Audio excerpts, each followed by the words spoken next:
Hello दोस्तों, कैसे हैं आप सभी लोग। आई होप आप सभी लोग बढ़िया होंगे और तैयारी भी कर रहे होंगे।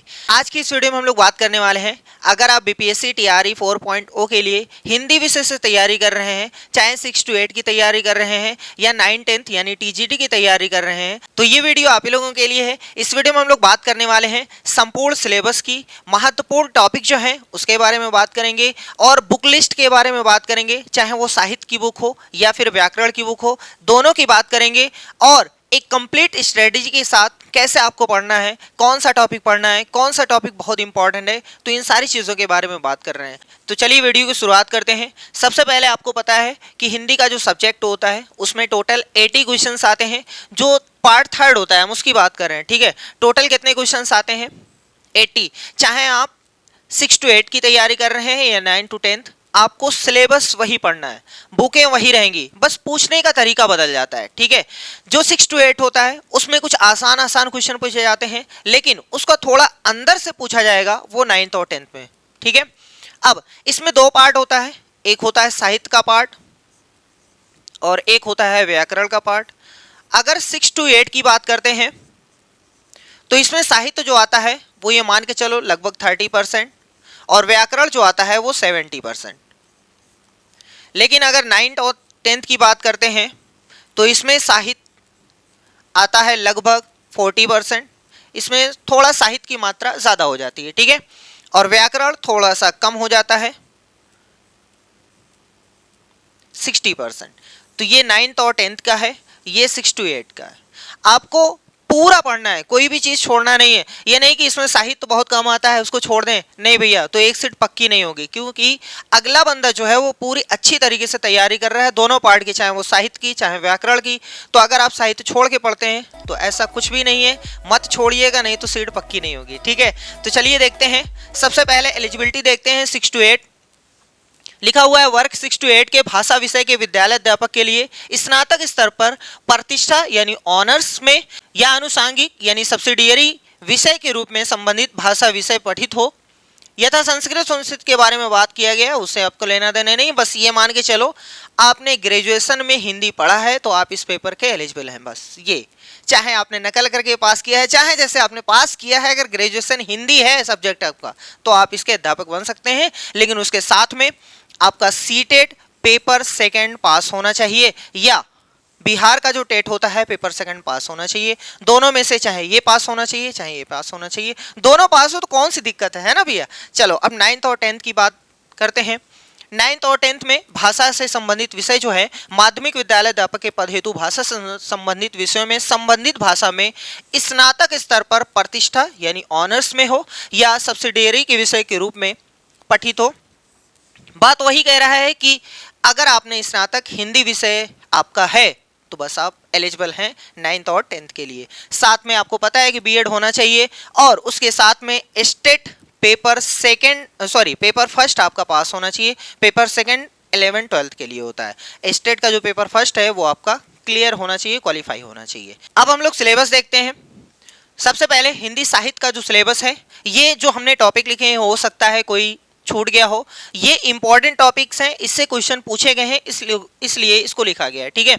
देखो, हिंदी साहित्य की उत्पत्ति, विकास, परिभाषा, नामकरण, काल विभाजन, ग्रंथ कवि यानी उनके ग्रंथों के बारे में पढ़ना है, पुस्तक लेखक के बारे में पढ़ना है, आदिकाल, भक्तिकाल, रीतिकाल, आधुनिक काल, नाटक, कहानी, कविता, उपन्यास, निबंध, जीवनी, संस्मरण, गद्यांश और लास्ट में विविध भी पढ़ना है जो छूट जाता है, ठीक है। तो ये महत्वपूर्ण टॉपिक है, ये मान के चलो हमने टोटल लिख दिया है, हो सकता है एक और छूट जाए तो माफ करिएगा भैया। देख लो इतने हैं, आप स्क्रीनशॉट रख सकते हैं। अब हम लोग चलते हैं व्याकरण में आपको क्या क्या पढ़ना है, जहां से सबसे ज़्यादा क्वेश्चन पूछे जा रहे हैं वो ये सबसे ज़्यादा इंपॉर्टेंट जो टॉपिक हैं वो हमने नोट किए हैं। भाषा विकास है, वर्णमाला है, शब्द है जिसमें आपके संज्ञा सर्वनाम ये सब आ जाएंगे, वाक्य है, वाच्य है, संधि है, समास, कारक, काल, उपसर्ग, प्रत्यय, रस, छंद, अलंकार, मुहावरे, लोकोक्ति और पल्लवन, ठीक है। तो ये सबसे ज़्यादा इंपॉर्टेंट जो टॉपिक थे, बल्कि ये मान के चलो कि पूरा सिलेबस कंप्लीट हो गया, हो सकता है एक आध टॉपिक छूट जाए तो उसको थोड़ा सा अपने आप से देख लीजिएगा, लेकिन ये सबसे ज़्यादा इंपॉर्टेंट जो टॉपिक है वो हमने नोट कर दिया है, ठीक है। अब हम लोग देखते हैं कि बुक कौन सी आपको पढ़नी है। देखो ये हिंदी साहित्य के इतिहास की बुक है। ये हिंदी साहित्य का इतिहास आचार्य रामचंद्र शुक्ल जी की बुक है, और ये भी हिंदी साहित्य का इतिहास ये डॉक्टर नगेंद्र जी की बुक है। इन दोनों बुकों में से कोई एक बुक आपको लेना है, कोई भी एक बुक, चाहे ये वाली ले लो चाहे ये वाली ले लो। अगर दोनों की तुलना की जाए तो इन दोनों में जो अच्छी है वो ये वाली है। आप दोनों को ना लीजिएगा, किसी एक को लीजिएगा, ठीक है। उसको अच्छी तरीके से मेहनत से देखो। अगर ये आप पढ़ते हो ना तो ये हिस्ट्री की तरीके से लिखी हुई, इतिहास की तरीके से लिखा गया, कहानी की तरीके से लिखा गया, बहुत अच्छी तरीके से आपको समझ में आएगा।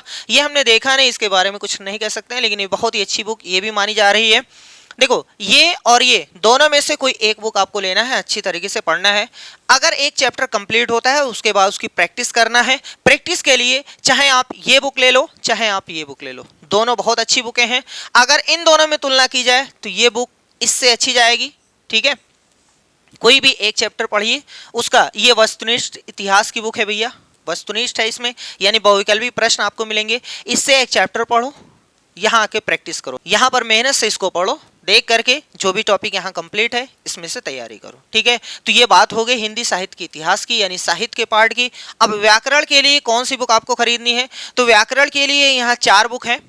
एक ये बुक है सामान्य हिंदी नालंदा वाली, यानी नालंदा पब्लिकेशन की जो है, पृथ्वीनाथ पांडे की है। ये वाली सामान्य हिंदी ये जो आती है यूनिवर्सल बुक की है, राजपाल सिंह इसके लेखक हैं। और ये आदित्य पब्लिकेशन की है, ये लूसेंट है। इन चारों बुकों में से कोई भी एक बुक आपके पास होनी चाहिए, जरूरी, कंपलसरी। इन चारों में से कोई एक बुक आपके पास होनी चाहिए, चाहे ये रख लो चाहे ये रख लो चाहे ये रख लो चाहे ये रख लो, ठीक है। लेकिन जो सबसे अच्छी है वो ये है, थोड़ा सा मोटी है लेकिन सबसे अच्छी है। और अगर ये लेते हो ना तब भी बहुत अच्छी बुक है। चारों बहुत अच्छी बुक है, लेकिन हम अपने हिसाब से कैटेगरी वाइज कर रहे हैं, तो ये पहले नंबर पे आएगी, दूसरे नंबर पे आएगी। दोनों में से कोई एक बुक ले लो, बहुत मेहनत से अच्छी तरीके से पढ़ो, उसके बाद आके यहाँ से प्रैक्टिस कर लो। अगर आपको यहाँ से नहीं प्रैक्टिस करना है तो कोई भी आप यूट्यूब का चैनल उठा लो, वहाँ टॉपिक सर्च करो, जो टॉपिक आपने पढ़ा है, संधि पढ़ा है, तो उसकी प्रैक्टिस MCQ से कर सकते हो, ठीक है। इसके साथ में सिर्फ इतना ही नहीं पढ़ना है, इसके साथ में NCERT और SCERT की अगर आप 6 to 8 की तैयारी कर रहे हैं तो 6 to 8 में एप्लीकेशन अभी बता रहे हैं, उससे डाउनलोड कर लो बुकें, देख लो उसमें क्या क्या टॉपिक है, उससे बहुत ज़्यादा क्वेश्चंस पूछे जा रहे हैं। SCERT पढ़ो, हम सलाह देंगे कि आपको SCERT पढ़ो, ठीक है। NCERT अगर आप पढ़ते हो तब भी कोई दिक्कत नहीं है, लेकिन SCERT पढ़ते हो तो SCERT जो है NCERT को तो कवर करती भी है, उसके साथ में अपना टॉपिक भी अलग से इंक्लूड किए हुए, ठीक है। तो हमारी जो सलाह है वो SCERT पढ़िए आप।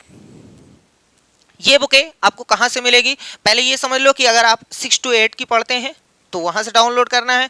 अगर आप 9 to 10 की तैयारी कर रहे हैं तो 9th और 10th देखना है। उसके साथ में 11 12 की कुछ बुकें हैं जिसमें व्याकरण दिया है, वो बहुत अच्छी तरीके से आपको देखना है। अब ये बुकें कहाँ से आपको मिलेंगी, तो उसके लिए ये एप्लीकेशन है। NCERT के लिए ये एप्लीकेशन है, और SCERT के लिए ये किसी भी स्टेट बोर्ड की इस वाले एप्लीकेशन को इंस्टॉल करके आप पढ़ सकते हो। स्टेट बोर्ड बुक्स है, लिख दो गूगल प्ले स्टोर पे, ये वाला लोगो आ जाएगा, उसको इंस्टॉल कर लो। उसके बाद ऑनलाइन है, डाउनलोड कर लो, उसके बाद नेट बंद करके ऑफलाइन आराम से चाहे 10 बार 20 बार 50 बार पढ़ो मेहनत से। अगर आपको डायरेक्ट बिहार बोर्ड की चाहिए तो ये बिहार बोर्ड बुक्स लिख देना, ये वाला लोगो आ जाएगा, उसको डाउनलोड कर लीजिएगा मेहनत से, ठीक है। ये है तरीका, पूरा कंप्लीट हमने आपको बता दिया है। देखते हैं कोई और कुछ है? नहीं भैया, चलो आज के लिए बस इतना ही। बहुत मेहनत से जैसे बताया गया है वैसे ही मेहनत से तैयारी करो, क्योंकि अगर आज से तैयारी करते हो तभी बात बनेगी। और अगर सोच रहे हो कि नोटिफिकेशन आ जाए उसके बाद तैयारी करेंगे तो कुछ भी नहीं, क्योंकि कुछ लोग 4 महीने पहले से तैयारी करना चालू कर दिए हैं। अगर आप आज से नहीं करोगे तो बहुत पीछे हो जाओगे, बहुत ज़्यादा पीछे हो जाओगे, ठीक है।